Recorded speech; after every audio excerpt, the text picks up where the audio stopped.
போற்றி. நாட்டவர்க்கும் இறைவா போற்றி. ஏகம்பத்துரை எந்தாய் போற்றி. பாகம் பெண்ணுருவானாய் போற்றி. அண்ணாமலையம் அண்ணா போற்றி. கண்ணாரமுதக் கடலே போற்றி. தென்தில்லை மன்றில் ஆடி போற்றி. காவாய் கனகத்திரளே போற்றி. திருச்சிற்றம்பலம் தில்லையம்பலம். புளியர்கோன் வெப்பொழித்த புகழியர்கோன் கழல் போற்றி. ஆளிமிசை கல்மிதப்பில் அணைந்த பிரானடி போற்றி. வாழி திருநாவலூர் வன்தொண்டர் பதம் போற்றி. ஊழிமலி திருவாதவூரர் திருத்தாள் போற்றி. சைவத்தின் மேல் சமயம் வேறு இல்லை, அதில் சார் சிவமாம் தெய்வத்தின் மேல் தெய்வம் இல்லனும். நான்மறை செம்பொருள் வாய்மை வைத்த சிதிரு தேவாரமும் திருவாசகமும் உய்வைத்தரச் செய்த நால்வர் பொற்றாள் எம் உயிர் துணையே. தில்லை வாழந்தனரே முதலாக சீர்படைத்த தொல்லையதாம் திருத்தொண்ட தொகையடியார் பதம் போற்றி. ஒள்ளையவர் புராணகதை உலகறிய விரித்துரைத்த செல்வமளி குன்றத்தூர் சேக்கிழாரடி போற்றி. ஈராண்டில் சிவஞானம் பெற்று எந்தமை கண்டார் இணைத்தாள் போற்றி. நாராண்ட பல்லடியார்க்கு அருள் புரிந்த அருள் நந்தி நற்றாள் போற்றி. நீராண்ட கலந்தை நகர் மறைஞான சம்பந்தர் நிழல் தாள் போற்றி. சீராண்ட தில்லை நகர் உமாபதியார் செம்பதுமத்திருத்தாள் போற்றி போற்றி. திருச்சிற்றம்பலம் தில்லையம்பலம்.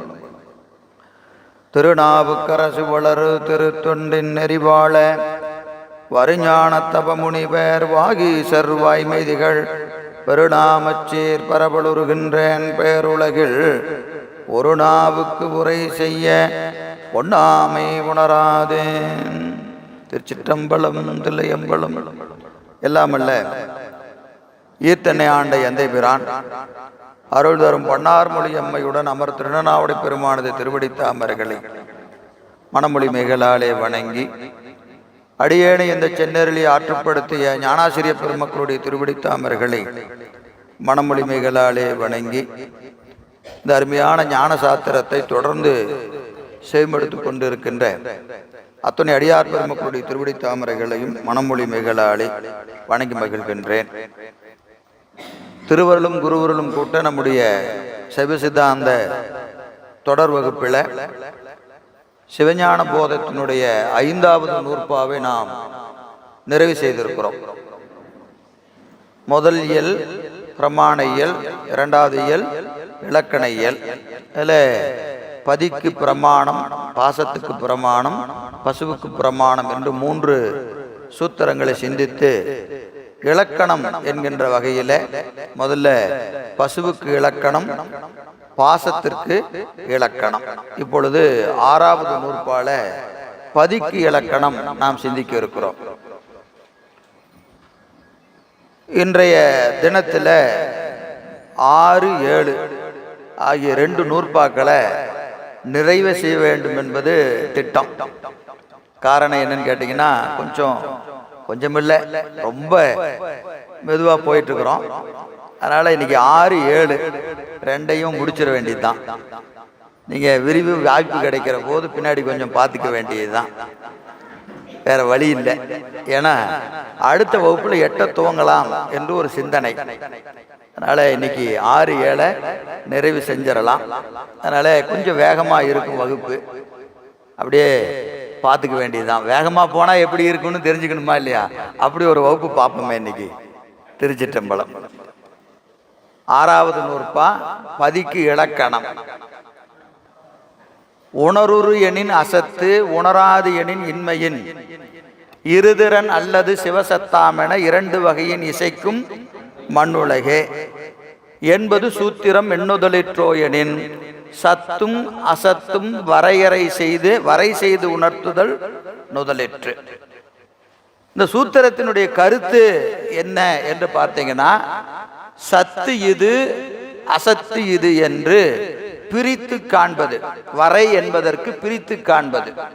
வரை செய்து உணர்த்துதல் முதலிட்டு இருக்கு இல்லைங்களா? வரை என்பது என்னதுங்க? பிரித்து காண்பது. நம்ம சொல்றோம் இல்லைங்களா, உங்க வரம்பு மீறி நீங்க போறீங்க அப்படின்னு சொல்றோம். வரம்பு என்பது என்னதுங்க? ஒரு எல்லை, பவுண்டரி.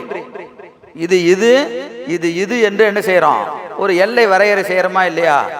இப்போ ஒரு நாட்டுக்கும் இன்னொரு நாட்டுக்கும் என்ன இருக்கிறது? ஒரு பார்டர் இருக்கு. பார்டருக்கு இந்த பக்கம் இந்த நாடு, அந்த பக்கம் அந்த நாடு. அப்படி அதுக்கு என்ன வரைன்னு பேர். வரை என்பது ஒரு எல்லை, பிரிவு. இங்கே சத்துக்கும் அசத்துக்கும் உள்ள வேறுபாடு என்ன, சத்துனா என்ன, அசத்துனா என்ன என்பதை சொல்வதுதான் இந்த சூத்திரத்தினுடைய நோக்கம். அப்போ சத்தும் அசத்தும் வரை செய்து உணர்த்துதல் நுதலிற்று. அப்போ இந்த சூத்திரத்தை படிச்சோம்னா நமக்கு என்ன தெரியணும்? சத்து எது அசத்து எதுன்னு தெரிஞ்சா போதும். அதுதான் இதனுடைய நோக்கம். ஆனா இந்த இயல் எப்படி, என்ன இயல்ங்க? இலக்கண இயல். இலக்கண இயல். அப்போ சத்தாகிய சிவத்திற்கு இலக்கணம் கூறுகிறார் ஆசிரியர். அதை சொல்லுகிற போதே கூட எதை சொல்லிட்டாரு? அசத்தையும் சொல்லிட்டார். அசத்தை தான் ஏற்கனவே நம்ம பார்த்தாச்சு. அப்படின்னா சத்தை சொல்லுகிற போது அசத்தையும் கூடவே ஏன் சொல்றாருன்னு சொன்னா, சில சமயங்கள் சத்தை அசத்து என்றும் அசத்தை சத்து என்றும் மயங்கி நிற்கின்றன.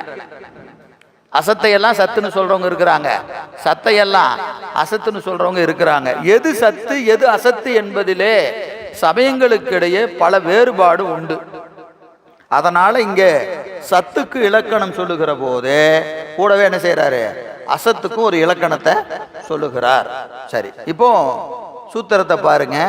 உணர்வுரு எனின் அசத்து, உணர்வுரு எனின் அசத்து, உணராது எனின் இன்மையின். அதுல கொஞ்சம் நீங்க அப்படி படிக்கும்போது அப்படி பறிச்சுக்கணும்.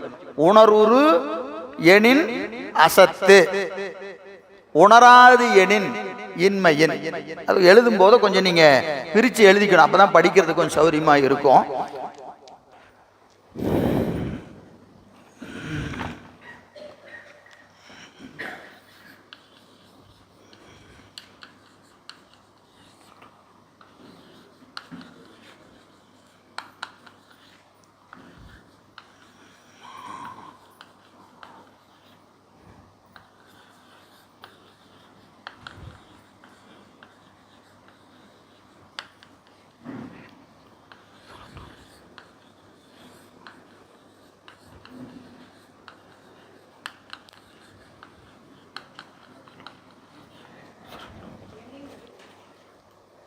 உணராது, உணராது இன்மையின். இல்ல, சூத்திரத்தை எழுதுறேன்.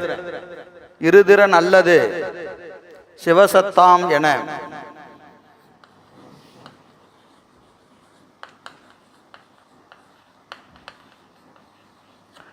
சிவசத்தாம் என இரண்டு வகையின்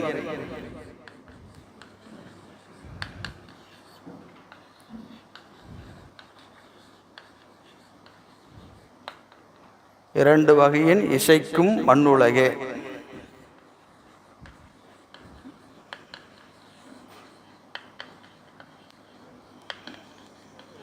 மண்ணுலகு, மண்ணுலகு என்னம்மா? உணர்வுரு எனின் அசத்து,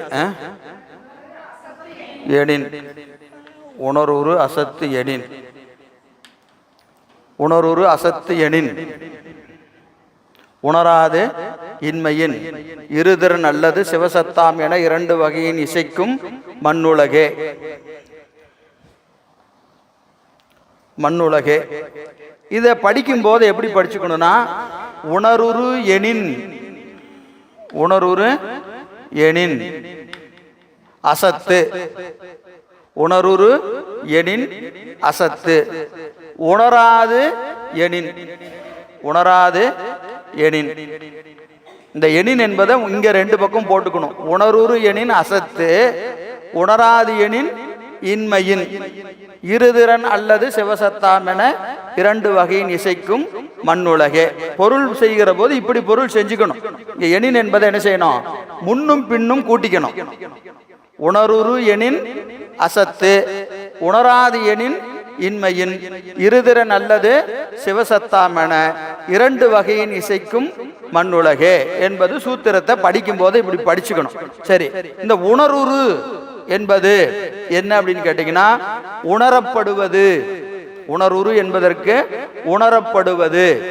எதனால் உணரப்படுவது அப்படின்னு கேட்டீங்கன்னா, பாச ஞானத்தாலும் பசு ஞானத்தாலும் உணரப்படுவது. பாச ஞானத்தாலும் பசு ஞானத்தாலும் உணரப்படுவது அசத்து.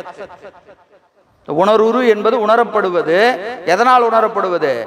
பாச ஞானத்தால் உணரப்படுவது, பசு ஞானத்தால் உணரப்படுவது. இந்த ரெண்டு ஞானத்தால எதை அறிந்தாலும் அதற்கு அசத்து என்று பொருள். இப்ப நம்ம ஏற்கனவே பல முறை சிந்தித்திருக்கிறோம். இறைவனை வாக்கு மனங்களினால் அறிய முடியாது, அவன் வாக்கு மனாதீதன் என்றெல்லாம் பல முறை பார்த்திருக்கிறோம். உலகெல்லாம் உணர்ந்து ஓதுதற்கு அரியவன். ஓதுதற்கு அவனால எல்லாராலும் உணர முடிஞ்சு ஓத முடிஞ்சுட்டா அவன் அசத்தாயிருவான். ஏன்னா நம்ம எதையெல்லாம் அறிகிறோமோ அதெல்லாம் அசத்து. இப்போ இருக்கிற நிலையில நம்ம எதையெல்லாம் அறிகிறோமோ எதையெல்லாம் உணர்கிறோமோ அதெல்லாம் என்னது? அசத்து பொருளை தான் நம்மால் அறிய முடியும், உணர முடியும். அப்ப நம்மால் அறியப்பட்டாலோ உணரப்பட்டாலோ அதெல்லாம் என்னவா இருக்கும்? அசத்தாதான் இருக்கும். இல்லைங்க, பெருமானை நான் அறிகிறேனே உணர்கிறேனே அப்படின்னு நம்ம சொன்னா உண்மையை நாம் உணரவில்லை, உண்மையில் நாம் அறியவில்லை. நாமெல்லாம் ஒருவாறு பொதுவா அறிஞ்சிருக்கிறோம். இன்னும் நமக்கு என்ன வரல? இன்னும் நமக்கு என்ன ஞானம் இருக்குன்னு கேட்டீங்கன்னா, வாசக ஞானம், நூல் வழி படிச்ச ஞானம் தான் இருக்கு. இன்னும் அனுபவ ஞானம் நமக்கு வரல. அனுபவ ஞானம் வந்துருச்சுன்னு தெரிஞ்சதுன்னா அதுக்கு என்ன அடையாளம்னா இதை விட்டுருவோம், உலகத்தை விட்டுருவோம். உலகத்தை விடலைனாவே நம்மளாம் என்ன செஞ்சிருக்கிறோம்? இன்னும் அது சர்க்கரை இனிக்கும் என்று நாம் படித்து கொண்டு இருக்கிறோம். இன்னும் சர்க்கரையை இன்னும் நம்ம சாப்பிடல. சர்க்கரை இனிக்கும். எப்படி இனிக்கும்? சாப்பிட்டவங்க சொன்னாங்க சர்க்கரை இனிக்கும்னு, அதனால சர்க்கரை இனிக்கும். இல்லைங்க, எனக்கு நல்ல ஒரு ஈடுபாடு இருக்கிறது, அனுபவம் இருக்கிறதுன்னு சொன்னா இதெல்லாம் பொதுவான அனுபவம். ஏன்னா பரத்தை தரிசித்தோர் பரமே பார்த்திருப்பர் பதார்த்தங்கள் பாரார். பெருமான அனுபவிச்சவங்களுக்கு அதற்கு கீழான இன்பத்தை நுகர்வதற்கு விருப்பம் வராது. புரியுதுங்களா? எப்பவுமே உயிரோட இயல்பு அது. நீங்க மேலான இன்பத்தை அனுபவிச்சுட்டா கீழான இன்பத்துக்கு வருவோமா? சும்மா புரியுறதுக்காக சொல்றேன். 10 லட்சம் ரூபா மாச சம்பளம் கொடுத்து நம்மளை போய் ஒரு இடத்துல உட்கார வச்சுட்டாங்க. 10,000 ரூபா சம்பளத்துக்கு வருவோமா?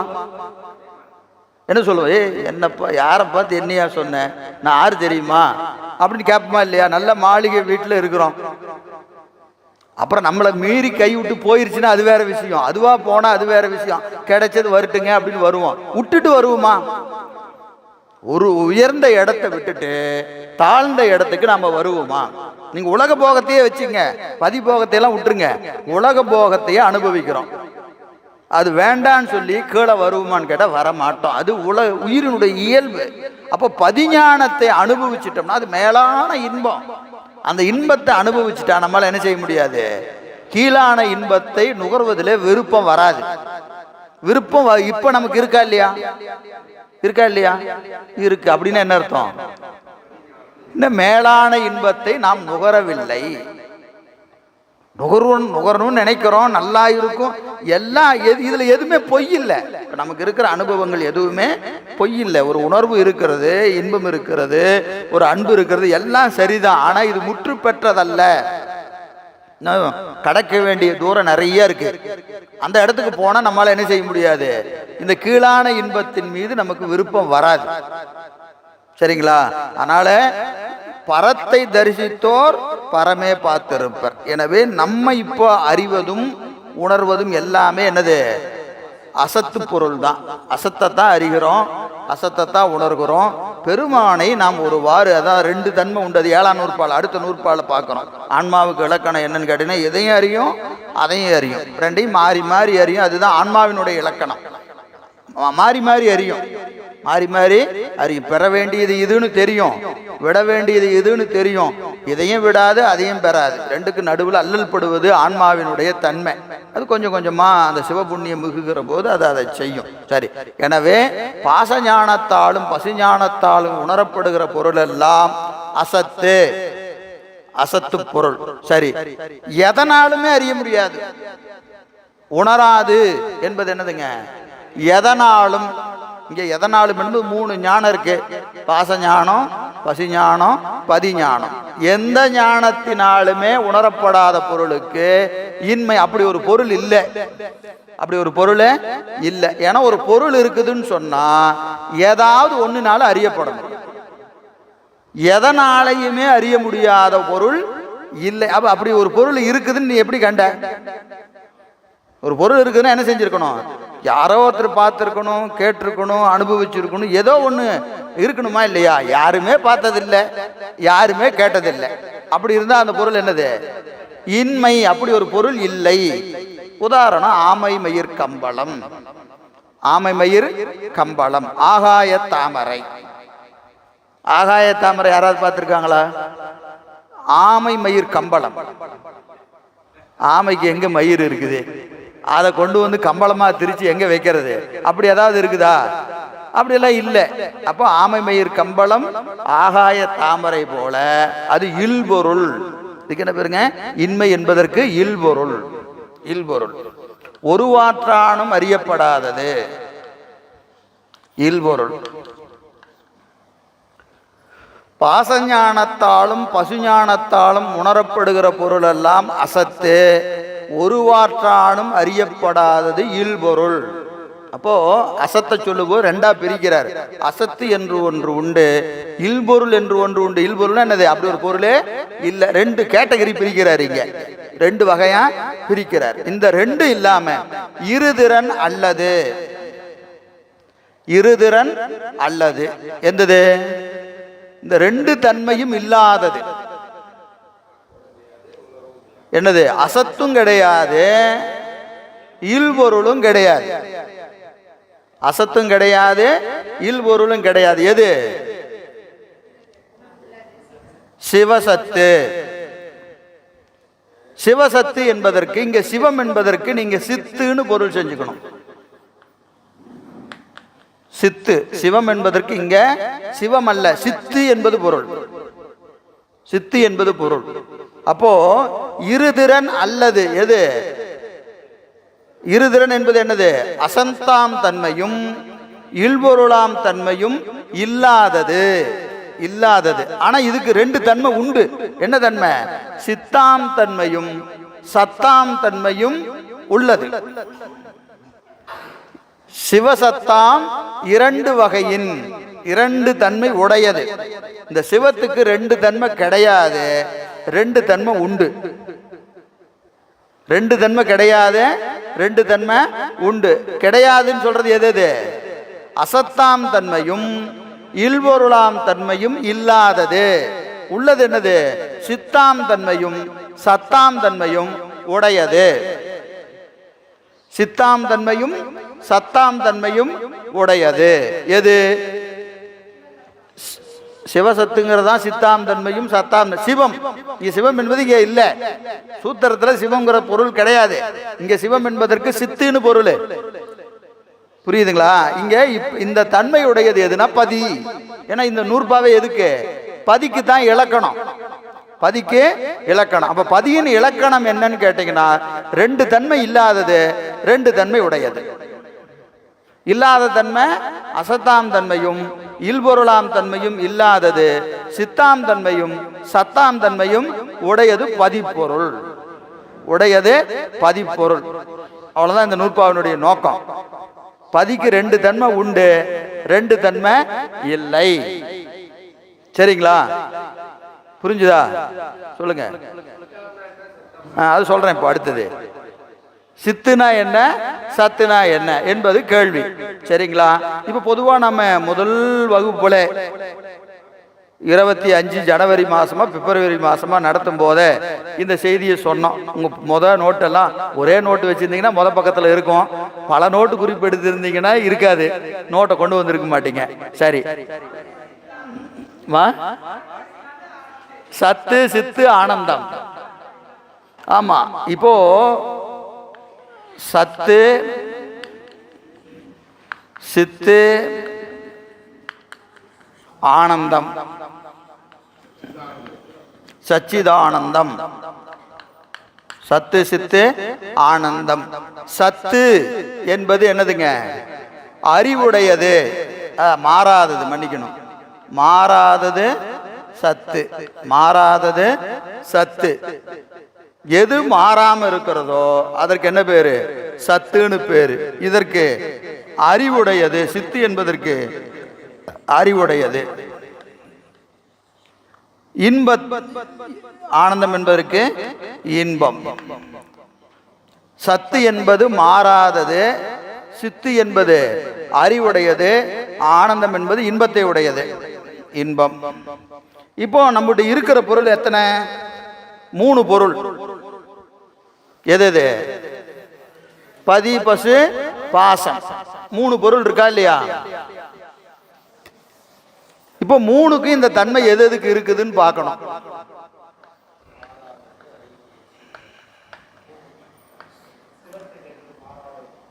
சத்து என்பது மாறாதது. சத்து என்பது மாறாதது. இப்போ முத வகுப்புலன்னு சொன்னேன். என்ன பாட்டு முதல்ல நடந்துச்சு? பதி பசு பாசம் என பகர் 3 பதியினை போல் பசுபாசம் அனாதி. பதியினை போல் பசுபாசம் அனாதி அப்படின்னு என்ன? என்னைக்கு பதி இருந்ததோ அன்னைக்கே என்ன இருந்தது? பசு இருந்தது, பாசம் இருந்தது. அப்போ அனாதி நித்த பொருள் 3, பதி பசு பாசம் 3மே நித்த பொருள்னு அர்த்தம். அதற்கு தோற்றமும் இல்லை, முடிவும் இல்லை, அழிவும் இல்லை. அது யாராலும் தோற்றுவிக்கப்படவில்லை, யாராலும் அழிவதும் இல்லை. எது? 3மே. பதியும் தோற்றப்படவில்லை, பசுவும் தோற்றப்படவில்லை, பாசமும் தோற்றப்படவில்லை. 3 என்ன? அனாதி நித்த பொருள்னு சொல்லியாச்சு. அப்போ அது எப்பவுமே என்றும் உள்ளது, என்றும் உள்ளது. அப்போ ஒரு வகையில் சத்து. 3மே சத்து, உள்பொருள் தானே. சத்துனா உள்பொருள், என்னைக்குமே இருக்கிற பொருள் தான். ஆனா இந்த சத்து என்பதற்கு சைவ சித்தாந்தம் கொள்ளக்கூடிய அந்த டெஃபினேஷன் இருக்கா இல்லையா? அதுல தான் கொஞ்சம் நுட்பத்தை வச்சிருக்கிறாங்க. புரியுதுங்களா? என்றும் உள்ள பொருள் தான், ஆனா அது நிலை திரியும். நிலை மாறும். நேற்று இருந்த மாதிரி இன்னைக்கு இருக்காது, இன்னைக்கு இருக்கிற மாதிரி நாளைக்கு இருக்காது, மாறிக்கிட்டே வரும்.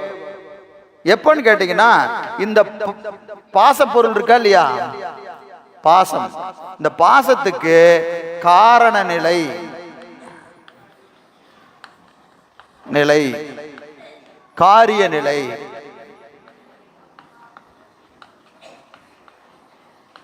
என்று 2 நிலை இருக்கு. காரண நிலை, காரிய நிலை என்று 2 இருக்கிறது. இப்போ ஆணவம் கண்மம் மாயை என்று எடுத்துக்கொண்டீங்கன்னா முதல்ல ஆணவத்தை வச்சுக்கங்க. ஆணவம், ஆணவம், ஆணவம் காரண நிலையில மாறாது. காரண நிலையில மாறவே மாறாது. காரிய நிலையில மாறுமா மாறாதா? எப்படி? ஒரு உதாரணம் சொல்லுங்க.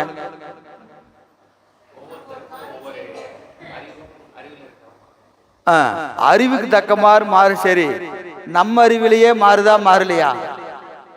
நேத்து இருந்த மாதிரி இன்னைக்கு ஆணவம் இருக்கா அப்படின்னு கேட்டா இல்ல. என்ன இருக்கு?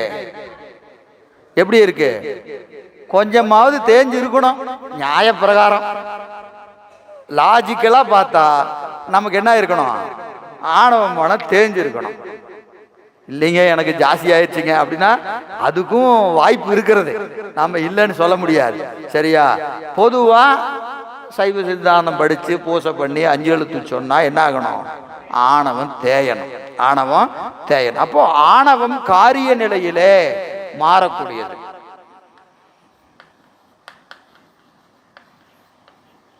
மாறக்கூடியது. சரி, கண்மம்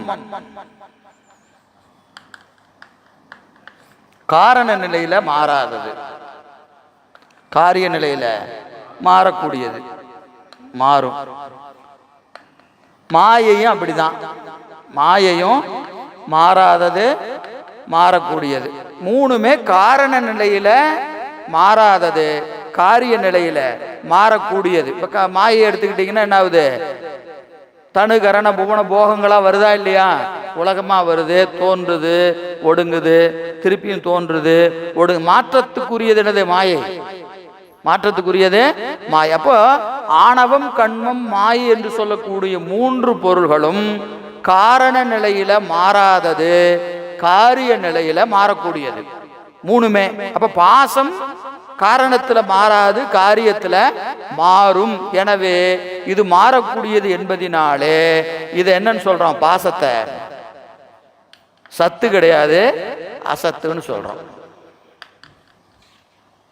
பாசம் அசத்து, பாசம் அசத்து. சத்தான்னு கேட்டா பதிப்பொருள் மாறாதது. இங்க பதி போல வச்சுக்கலாம். பதி என்னதுங்க? மாறாதது, சத்து பொருள். பாசம்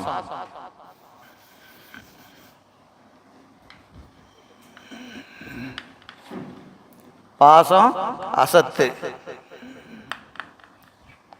பசு சதசத்து. எது சதசத்துங்கிறது 7ஆம் நூற்பால மதியானம் பார்த்துக்கலாம். இதை இப்ப விரிக்க வேண்டாம். அடுத்த நூற்பா அதுதான், சரியா? அதை அங்க பார்த்துக்கலாம். ஆன்மா சதசத்து, ஆன்மா சதசத்து. பதி சத்து, பாசம் அசத்து, ஆன்மா சதசத்து. சரி, இங்க சித்து அறிவுடையது. பதி பேரறிவு. பதிக்கு அறிவு உண்டு. அது எப்படிப்பட்ட அறிவு? பேரறிவு. அறிவிக்காமலே அறிகிற அறிவு, தானே அறிகிற அறிவு. அதுக்கு போய் இன்னொரு ஆள் அறிவிக்க வேண்டிய அவசியமே இல்லை. ஆனா இங்க பாசத்துக்கு அசித்து. இது சிற்றறிவு.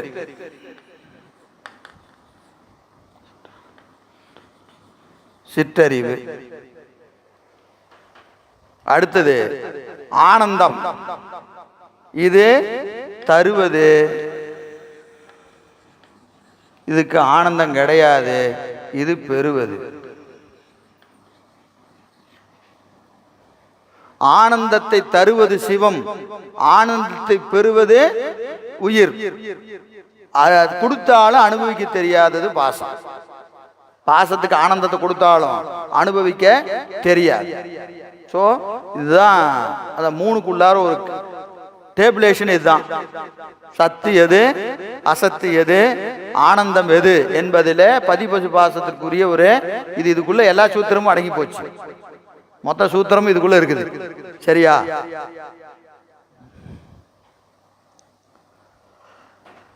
எழுதியாச்சா?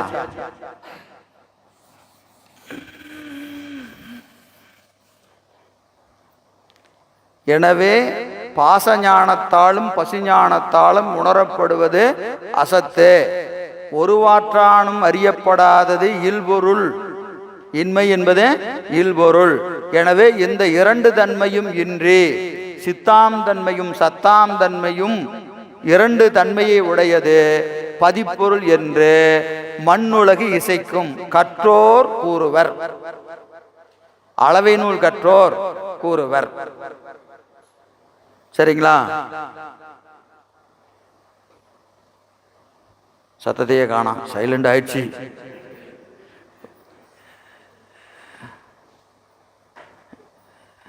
புரிஞ்சிருச்சா? புரிஞ்சு போச்சா? எழுதியாச்சா? சரி. இச்சூத்திரம் 2 அதிகரணங்களை உடையது. 2 அதிகரணங்களை உடையது. முதல் அதிகரணம் உணருரு எனின் அசத்து உணராது எனின் இன்மையின் என்பது முதல் சூத்திரம். உணருரு எனின் அசத்து உணராது எனின் இன்மையின் என்பது முதல் சூத்திரம், முதல் அதிகரணம். இருதிறன் அல்லது சிவசத்தாம் என 2 வகையின் இசைக்கு மண்ணுலகே என்பது 2வது அதிகரணம். சரி, முதல் அதிகரணம் அசத்தை விளக்குகிற அதிகரணம். உணர்வுறு உணர்வுறு எனின் அசத்து.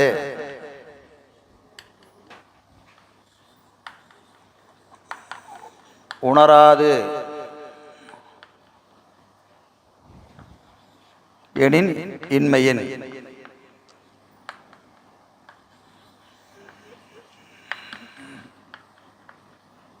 என்பது முதல் அதிகரணம்.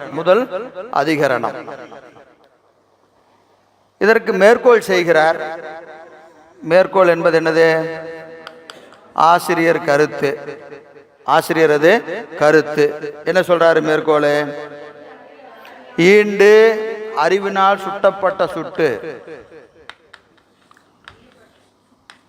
ஈண்டு அறிவினால் அறியப்பட்டவா சுட்டப்பட்டவா? அறியப்பட்ட சுட்டு அசத்து என்பது. ஈண்டு அறிவினால் சுட்டப்பட்ட, ஈண்டு அறிவினால் அறியப்பட்ட சுட்டு அசத்து என்பது. இந்த அறிவினால் என்பது என்னது? பாச அறிவினாலும் பசு அறிவினாலும். ஈண்டு பாச அறிவினாலும் பசு அறிவினாலும் அறியப்பட்ட சுட்டு என்பது சுட்டு பொருள்.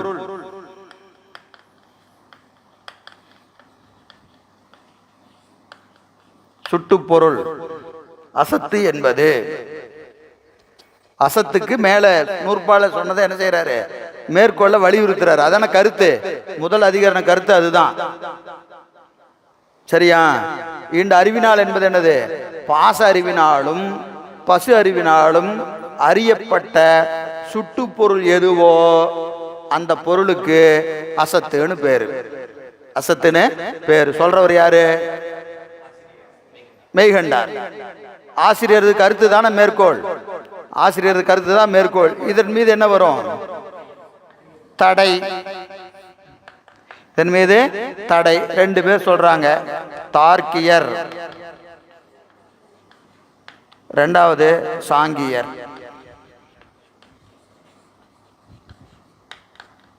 தார்க்கியர் சாங்கியர் ஆகிய ரெண்டு பேர் என்ன செய்யறாங்க? இதன் மீது ஒரு தடையை எழுப்புறாங்க. என்ன அப்படின்னு கேட்டீங்கன்னா, நீங்க இந்த அசத்து அப்படின்னு சொல்றீங்க இல்லையா? யாரை பார்த்து கேட்கறாங்க? நம்ம பார்த்து, மெய்கண்டாரை பார்த்து கேட்கறாங்க. ஐயா, நீங்க அசத்துன்னு சொல்றீங்கல்ல, அதுல எங்களுக்கு உடன்பாடு கிடையாது. நீங்க சொல்ல கருத்தின் மீது எங்களுக்கு உடன்பாடு இல்லை. ஏன்னு கேட்டா, இல்லை என்ற உணர்வை தருவதுதான் அசத்து. உண்டு என்ற உணர்வை தருவதற்கு சத்துன்னு பேர். இது தார்க்கியருடைய கருத்து. தார்க்கியர் என்ன சொல்றாங்க? உண்டு என்ற உணர்வை தருவது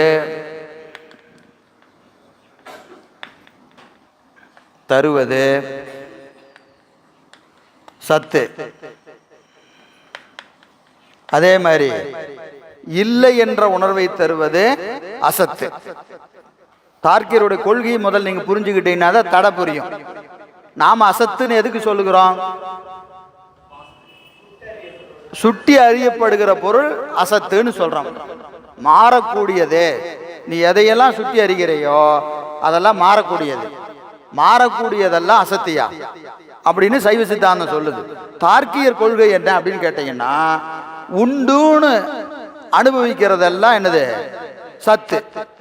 அனுபவிக்க முடியாதது, இல்லை என்ற உணர்வை தரக்கூடியது அசத்து. இல்ல, அப்படி உள்டா கிடையாது. லாஜிக்கே வேற.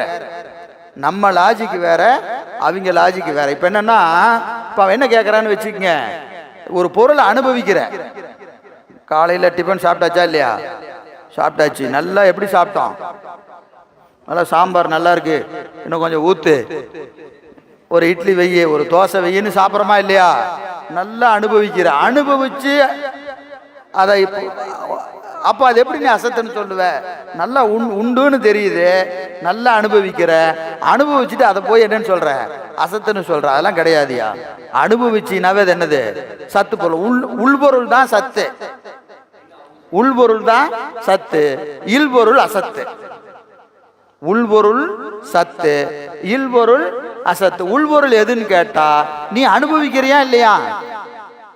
இப்ப நம்ம எதை அசத்துன்னு சொல்றோம்? வீடு, சைவ சித்தாந்தத்து பிரகாரம் வீடு சத்தா அசத்தா? அசத்து. உணவு, வண்டி, வாகனம் எல்லாமே என்னது? அசத்து தான். அனுபவிச்சுட்டு நீ அசத்துன்னு சொல்லிட்டு இருக்கிற. நல்லாதாயே அனுபவிச்சுட்டு இருக்கிற. உள்பொருளை தானே அனுபவிக்கிற. உள்பொருளை அனுபவிக்கிற போது அது அசத்துன்னு சொல்லாத, அது சத்து பொருள் தான், உள்பொருள் தான் அப்படின்னு சொல்றது யாரு? தார்க்கியருடைய கருத்து. புரியுதுங்களா?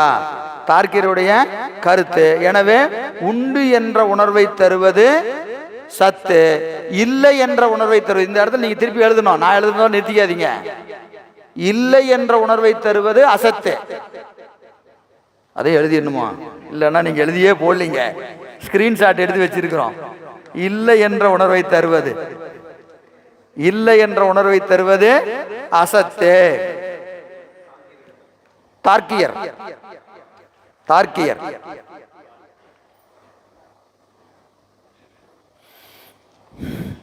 சாங்கீர் இதேதான். உள்பொருள்,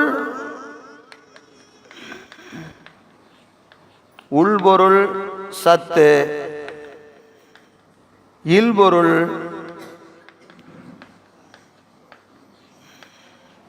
அசத்து. கண்ணுக்கு தெரியாததுன்னு கிடையாது. இல்பொருள், கண்ணுக்கு தெரியாத பொருள் உண்டா இல்லையா? இப்ப காற்று, அது கண்ணுக்கு தெரியுமா தெரியாதா? அதுக்காக இல்லைன்னு சொல்லிட முடியுமா? அனுபவிக்கிறோம்ல, சரியா? எனவே உள்பொருள் சத்து, இல்பொருள் அசத்து. இது யாருது? சாங்கியர். இந்த ரெண்டு பேரும் இந்த கருத்தை மறுக்கிறாங்க. யாருடைய கருத்தை? மெய்கண்டாருடைய கருத்தை. ஈண்டு அறிவினால் சுட்டப்பட்ட சுட்டு அசத்து என்பது பொருந்தாது, என்பது பொருந்தாது என்று மறுக்கிறார்கள். சரி, இந்த மறுப்புக்கு என்ன செய்யறாரு? ஏது செய்கிறார்.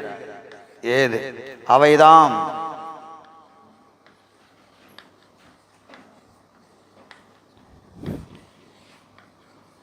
பிரகாசமாய் நின்றே நின்றே அப்பிரகாசமாய் நிற்றலான்.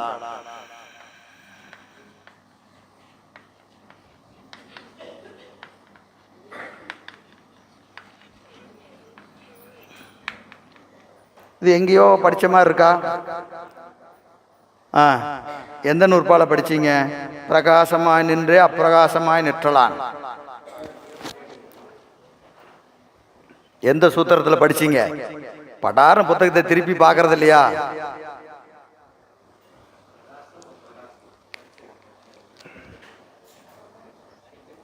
நாலாவது நூற்பா, முதல் அதிகரணம். அதுல இருக்கா இல்லையா?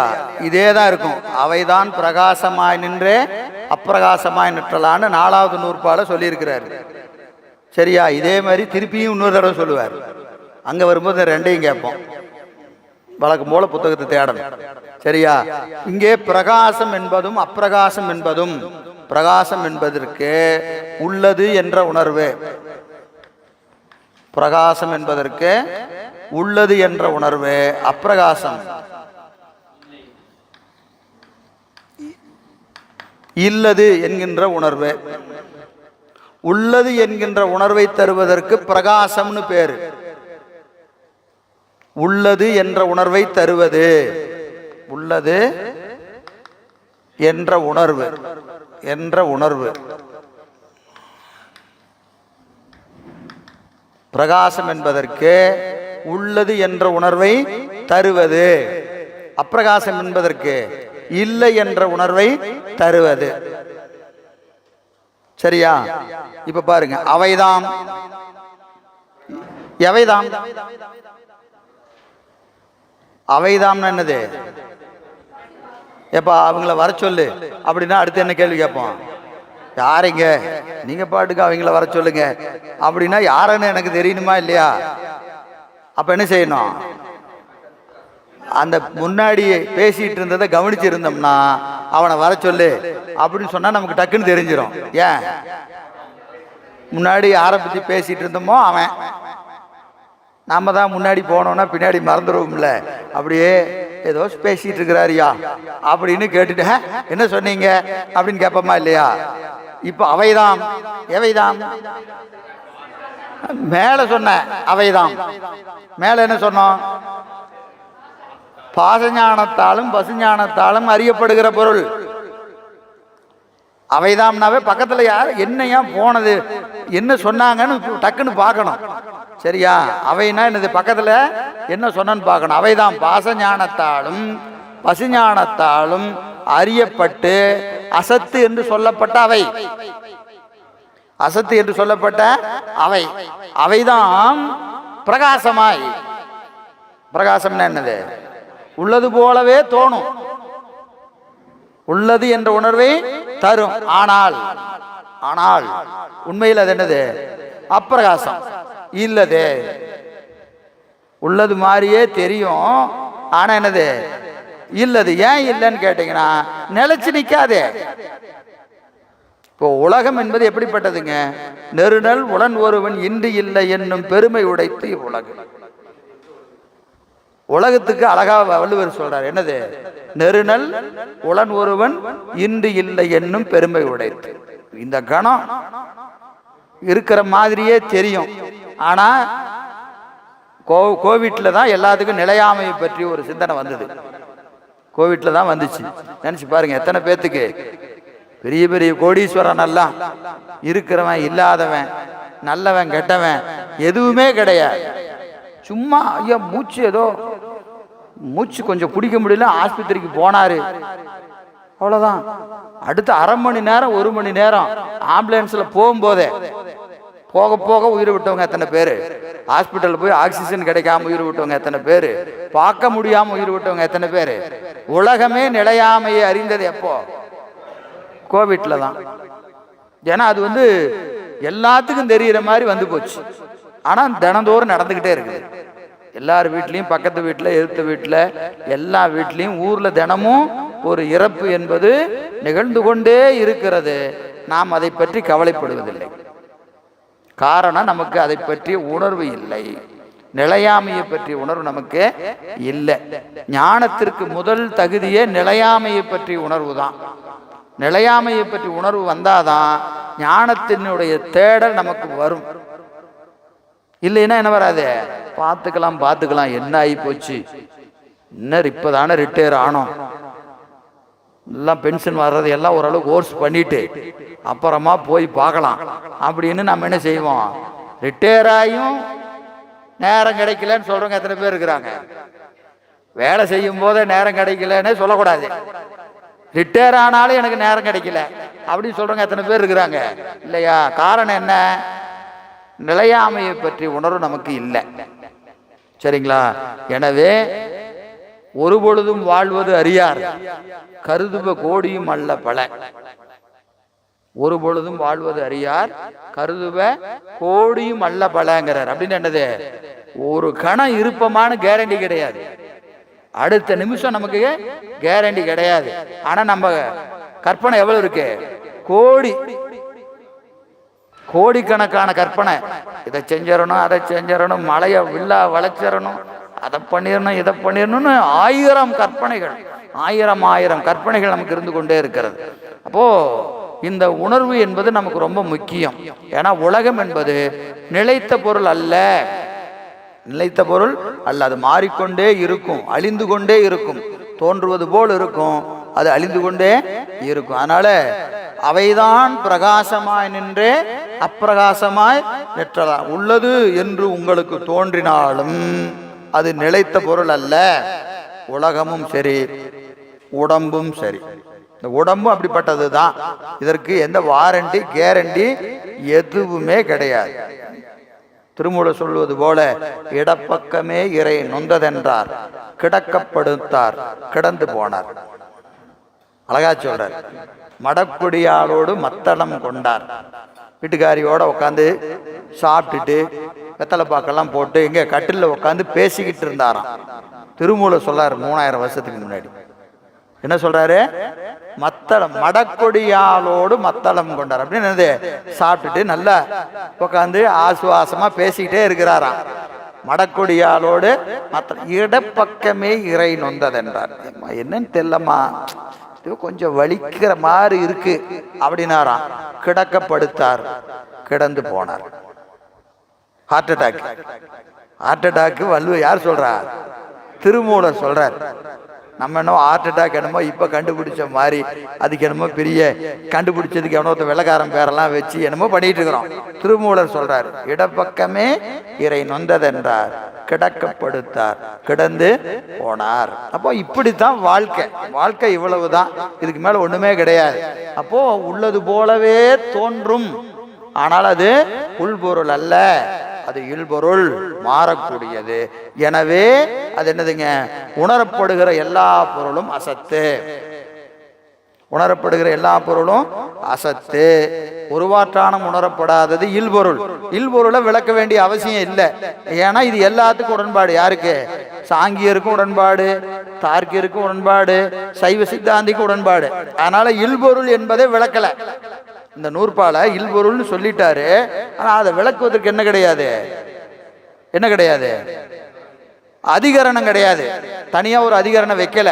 இல்பொருளுக்கு தனியா அதிகரணம் வைக்கல. ஏன் வைக்கலன்னா அதை விளக்க வேண்டிய அவசியம் இல்லை. எல்லாரும் ஏத்துக்கிட்டா அதை போய் விளக்கிட்டு இருக்க வேண்டாம். நம்ம சொல்லுவோமா, சார் புரிஞ்சிருச்சு, அதை ஏன் சும்மா விடுங்க, அடுத்தது போங்க அப்படின்னு சொல்லுவோமா இல்லையா? அது மாதிரி அதை தனியா என்ன செய்யல, விளக்கல. அதுக்கு தனியா ஒரு அதிகரணம் எல்லாம் இல்லை. அதிகரணம் எதுக்கு வைக்கிறாரு? அசத்துக்கு அதிகரணம் வச்சிருக்கிறாரு, சத்துக்கு அதிகரணம் வச்சிருக்கிறாரு. இல்பொருளுக்கு அதிகரணம் வைக்கல. ஏன் வைக்கலன்னா இல்பொருள் அசத்து என்பதுல யாருக்கும் மாற்று கருத்து கிடையாது. அதனால அதை அப்படியே விட்டுட்டார். இப்ப அசத்து என்பது என்னதுங்க? பாசஞானத்தாலும் பசுஞானத்தாலும் சுட்டி அறியப்படுகிற பொருள் எல்லாம் அசத்து பொருள். மறுப்பு யார் சொல்றா? தார்க்கியரும் சாங்கியரும். அனுபவிக்கிற பொருளை அசத்துன்னு சொல்லாத சத்து அப்படின்னு தார்க்கியர் சொல்றான். உள்பொருளை அசத்துன்னு சொல்லாத என்று சாங்கியர் சொல்லுகிறான். ரெண்டுக்கும் என்ன பதில் கேட்டீங்கன்னா, ஐயா அது உள்பொருள் தான், அனுபவிக்கக்கூடிய பொருள் தான்.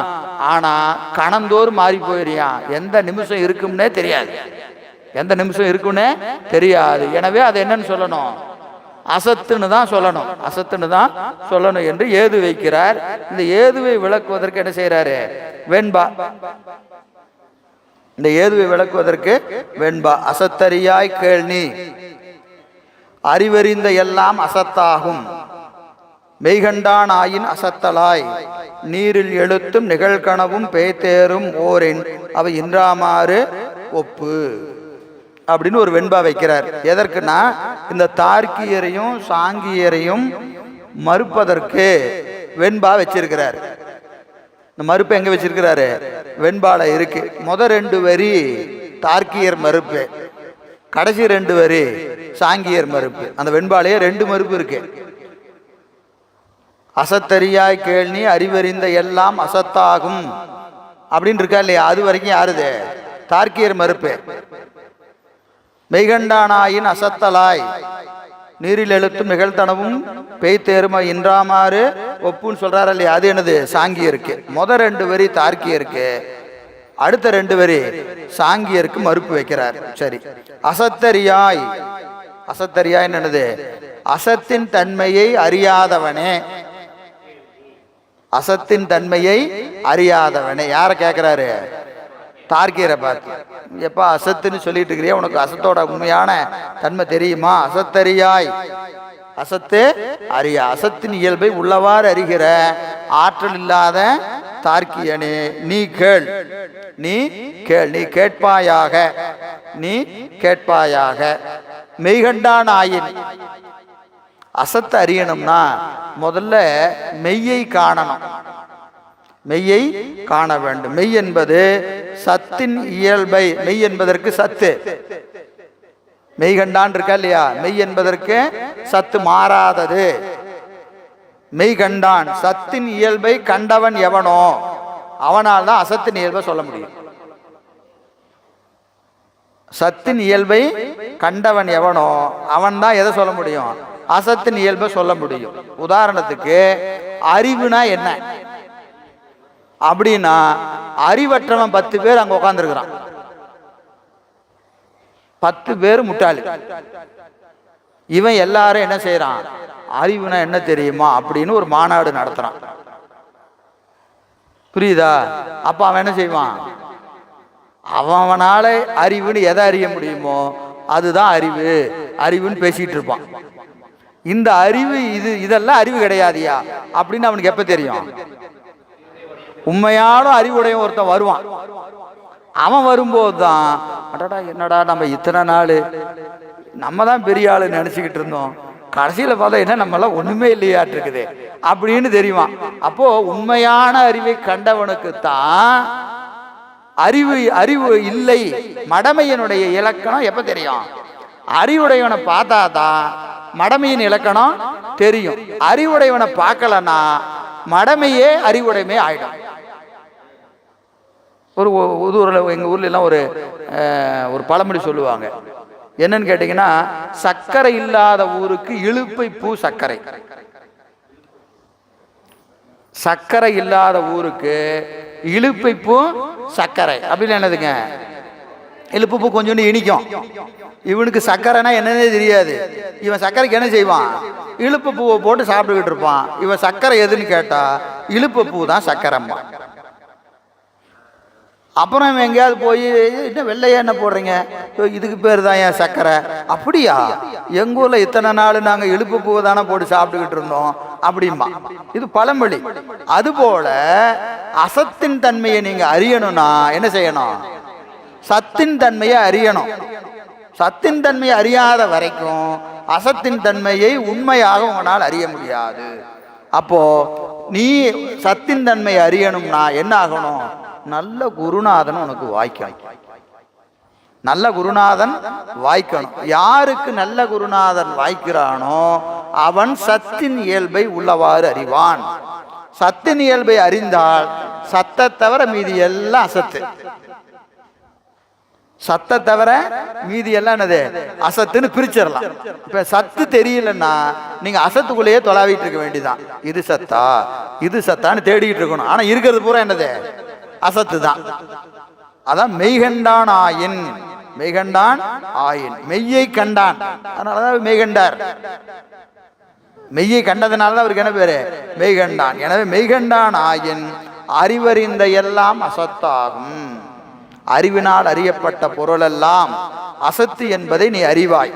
எப்ப அறிவ, மெய்யை காணணும். எப்படி காணலாம், நல்ல குருநாதன் வாய்த்தா அவன் உனக்கு விளங்குமாறு சொல்லுவான்.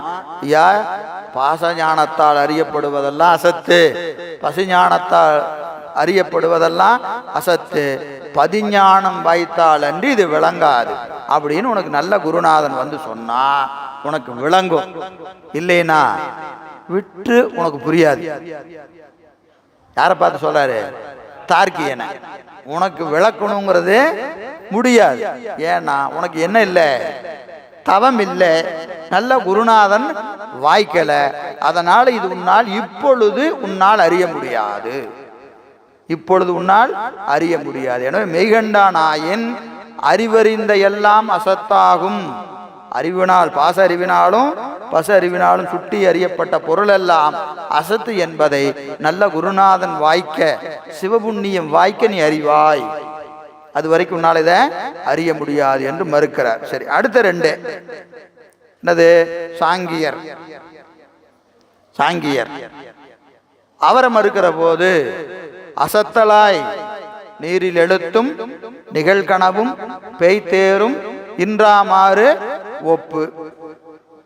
அவன் உள்பொருள் அசத்து, உள்பொருள் சத்து, இல்பொருள் அசத்து அப்படின்னு சொல்றான். யாரு, சாங்கியன்.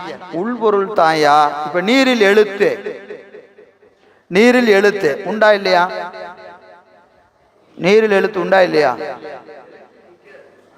இப்போ தண்ணியில நான் இப்படி ஆணு போடுறேன், ஆணு போடுறேன், நீங்க பார்த்தா இது ஆணு சொல்லுவீங்களா சொல்ல மாட்டீங்களா? எழுதும் போதே உங்களுக்கு ஆணு தெரிஞ்சிடும். ஆனா எழுதி முடிச்சா அங்க இருக்காது. புரியுதுங்களா? நீரில் எழுத்து விரைவாக அழியும், அதனால அது அசத்து. ஆனா உண்டான்னு கேட்டா உண்டு, கணம் உண்டு, ஒரு கணத்துல அழிஞ்சிடும். ஆனா எழுத்து உண்டா இல்லையா? எழுதும் போது இருந்ததா இல்லையா? எழுதவே அழியும், இப்படி கீழே வரவே அழிஞ்சிடும். ஆனா அந்த கணம் எழுதுற கணம் உண்டான்னு கேட்டா உண்டு, ஆனா அது உள்பொருளான்னு கேட்டா இயல்பொருள். ஏன்னு கேட்டா விரைவாக அழிஞ்சிடும். விரைவாக அழிவதினாலே நீரில் எழுத்து என்னது? இயல்பொருள். ஆனா உள்பொருளான்னு கேட்டா உள்பொருள் தான், உள்பொருள். ஆனா அது ஏன் இயல்பொருள்னா விரைவாக கெடுவதினாலே, விரைவாக கெடுவதினாலே நீரில் எழுத்து இயல்பொருள். நிகழ் கனவு, கனவு உண்டா இல்லையா? உண்டு, ஆனா அது இயல்பொருள். ஏன் இயல்பொருள் கேட்டா அது என்னது? என்ன கண்டோன்னு முழுசா தெரியாது, முழுசா தெரியாது, அறிவு மயக்கம் இருக்கும், அதனால அது என்னன்னு சொல்றான்? இயல்பொருள் சொல்றான். அப்புறம் காணல் நீர், காணல் நீர், காணல் நீரை நம்ம அது இயல்பொருளுக்கு நம்ம ஓம சொல்றோம். உண்மையில் அது இயல்பொருள் கிடையாது. என்ன தெரியுங்களா? இங்கிருந்து தூரமா பாக்கிறோம், அப்படியே தண்ணி இருக்கிற மாதிரி தெரியுது. உண்மையில் அங்க என்ன இருக்கு? ஒரு வெப்பச்சலனம் இருக்கு. நல்ல வெயில் அடிக்குது, அது அந்த வெயில்னால என்ன செய்யுதுங்க? அந்த காத்துல ஒரு அசைவு தெரியுது, வெப்பச்சலனம்னு பேரு அதுக்கு. அப்படியே இப்படி ஆடும், தூரத்துல இருந்து பார்த்தா அது என்னவா தெரியும்? தண்ணி இருக்கிற மாதிரி தெரியும். திரிபு உணர்ச்சி, திரிபு உணர்ச்சி, ஒன்றை மற்றொன்றாக மயங்கி நிற்கிற உணர்ச்சி. அங்க ஏதாவது இருக்குதுன்னு கேட்டா இருக்குது. என்ன இருக்குது? வெப்பச்சலனம் இருக்குது. நாம என்ன நினைச்சுக்கிட்டோம்? தண்ணி நினைச்சுக்கிட்டோம், நினைச்சது ஒண்ணு. அப்போ உண்மையை உள்ளவாறு அறியல, அதனால அது இயல்பொருள். இந்த 3 உதாரணம் சொல்றாரு. நீரில் எழுத்து, நிகழ்கனவு, பேய்த்தேர். பேய்த்தேர்னு என்னது? காணல் நீர். இந்த 3மே நாம என்ன சொல்றோம்? அசத்துன்னு சொல்லுகிறோம். உண்மையில் அது என்னது? உள்பொருள் தான். உள்பொருள் ஆயினும் அது அசத்துன்னு சொல்வதற்கு காரணம் என்னது? விரைவாக கெடுவது, மயங்கி அறிவது, அப்புறம் உள்ளவாறு அறியாமை, உள்ளவாறு அறியாமை ஆகிய தன்மைகள் இருப்பதினாலே இதை அசத்துன்னு சொல்லுகிறோமா இல்லையா? ஏன்னா சாங்கியர் இதை அசத்துன்னு சொல்லுவாங்க. சாங்கியருக்கு நீரில் எழுத்து, நிகழ்கனவு, பேய்த்தேர் அசத்தா சத்தான்னு கேட்டா அவங்க என்ன சொல்லுவாங்க? அசத்துன்னு சொல்லுவாங்க. அது மாதிரி தாயா உலகமும். உலகமும் எப்படி? விரைவாக கெட்டு போகும், விரைவாக கெட்டு போகும். உண்மையில் அது உள்ள பொருள் கிடையாது. ஏன் உள்ள பொருள் கிடையாதுன்னா விரைந்து கெடுவதினாலே உள்பொருள் கிடையாது. உள்பொருள் என்பதற்கு இங்க என்ன கருத்துன்னு கேட்டா விரைந்து கெடுதல், விரைந்து கெடுதல் தானே ஒழிய வேற ஒண்ணும் கிடையாது. நம்ம இப்போ உலகம் உள்பொருளா இல்பொருளா? உலகம் உள்பொருளா இல்பொருளா? உள்பொருள் தான், உள்பொருள் தான், அனுபவ பொருள் தான். ஆனா அது அசத்து. ஏன்னு கேட்டா மாறிடும், ஒரே மாதிரி இருக்காது, ஒரே மாதிரி இருக்காது. நேற்று இருந்த மாதிரி இன்னைக்கு இருக்காது, இன்னைக்கு இருக்கிற மாதிரி நாளைக்கு இருக்காது. அது தன்மை திரிவதினாலே, மாறுவதினாலே உலகத்தை நாம் என்னன்னு சொல்றோம்? அசத்துன்னு சொல்லுகிறோம் என்று சொல்லி சாங்கியர் தார்க்கியர் ஆகிய 2 பேர்த்த மறுத்து அசத்தை இங்க வரையறை செய்கிறார். அசத்தை வரையறை செய்கிறார். புரிஞ்சுதா? புரிஞ்சுதா? புரியலையா? போய் ட்ரை பண்ணி பாக்குறங்க வீட்டுல. அப்படியா? சரி. 2வது அதிகரணம்